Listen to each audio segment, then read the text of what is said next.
Alors bonjour à tous, j'espère que vous allez bien. Alors c'est ici Science pour tous et aujourd'hui on va voir les circuits monophasés et puissance électrique. Alors lorsqu'on parle des circuits monophasés et puissance électrique, déjà on va faire juste un petit rappel rapide du cours parce que c'est les exercices qui nous intéressent ici. Lorsqu'on parle des circuits monophasés, c'est-à-dire que imaginez une maison, vous avez une maison, vous avez un générateur de tension et toute la maison est traversée par un seul fil, qu'on appelle monophasé. Un seul fil ravitaille tous les appareils de la maison. S'il y a 220 volts qui viennent du générateur, les 220 volts vont passer par la lampe, les 220 volts vont passer par le réfrigérateur, les 220 volts vont passer partout. Donc c'est les mêmes 220 volts qui vont passer partout. Un seul fil qui ravitaille toute une pièce. Alors, ici, on va parler aussi des puissances, c'est ce qui nous intéresse ici. On a déjà vu les puissances. On sait ce que c'est qu'une puissance. C'est quoi la puissance d'un appareil? La puissance d'un appareil s'exprime comme étant le produit de la tension au bord de cet appareil par l'intensité qui le traverse. Alors, donc ici, je peux aisément écrire que la puissance, c'est le produit de la tension, c'est-à-dire V, par l'intensité I qui traverse. Ça, c'est ma puissance.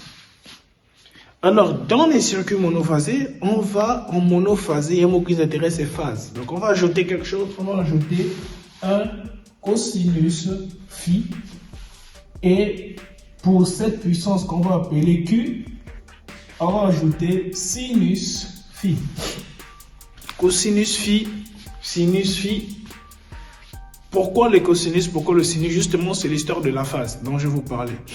C'est quoi la phase? Pour vous qui avez fait, pour ceux qui ont fait que I maximal, par exemple, c'est égal à quoi? I maximal, on va dire que c'est égal à I efficace, qui est encore multiplié par un signe de 3. Et il y a un oméga aussi quelque part. Donc, je crois qu'il y a un oméga quelque part, soit au I efficace, soit au I, on va voir un oméga quelque part.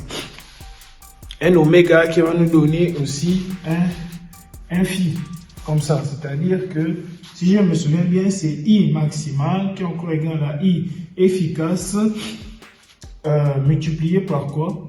Par le cosinus de la phase, oméga t plus phi. C'est ça. Cosinus oméga t plus phi, là, si vous vous souvenez bien, on avait parlé que ça c'est la phase. Si vous vous souvenez bien, c'est la phase. C'est quoi la phase? Lorsque vous avez des tensions comme ça, qui font ça, deux tensions qui se suivent, deux tensions qui se suivent, je vais prendre un autre marqueur, deux tensions qui se suivent, je vais prendre l'autre, comme ça, le décalage qui est entre les deux là, le décalage qui est entre les deux, c'est ce qu'on appelle la phase, c'est ça la phase. C'est le décalage, par exemple ici, c'est ça la phase.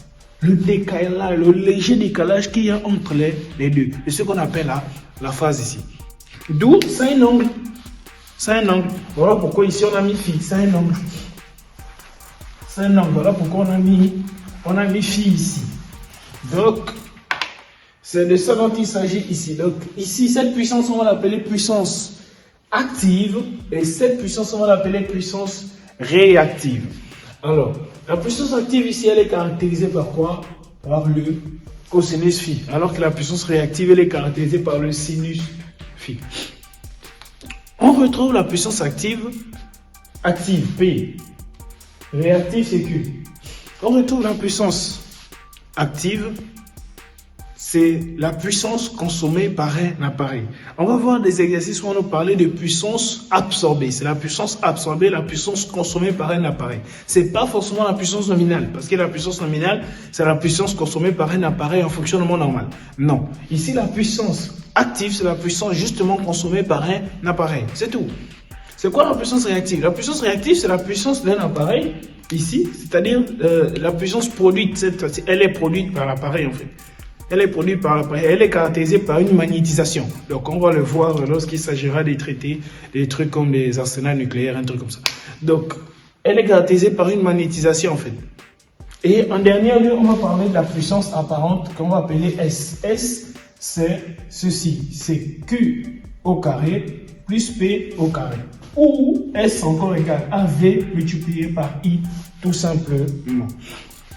Alors, les cosinus phi, pour revenir sur eux, lorsqu'on a affaire à une résistance, ou un appareil résistif, ou un appareil chauffant comme la lampe, le cosinus phi égale à 1. C'est tout. Le cosinus phi égale à 1. Lorsqu'on a affaire à une résistance, ou un appareil chauffant, ou un radiateur, par exemple, parce qu'un radiateur se comporte comme étant une résistance, lorsqu'on a fait une résistance, le cosinus phi égale à 1. De même aussi pour ici. C'est bon? On va encore voir quelque chose. On va voir que le cosinus phi peut encore être égal, en dehors du fait que vous pouvez le tirer ici. Quand je parle d'étirer, je parle de ça. Et ça peut donner cosinus phi qui est encore égal à P sur VI. En dehors du fait que vous pouvez tirer ça comme ça, on peut aussi tirer ça d'une autre façon. C'est-à-dire que ici, le cosinus phi sera égal à P sur S. Sera égal à P sur S. C'est bon? Alors, P sur S, S ici, vous pouvez remplacer, en tout cas, vous pouvez vous amuser. Donc, c'est de ça dont il s'agit ici. Petit rappel de cours avant de passer à vraiment une série d'exercices. Aujourd'hui, on casse tout. Alors, on se voit juste dans la suite. God bless.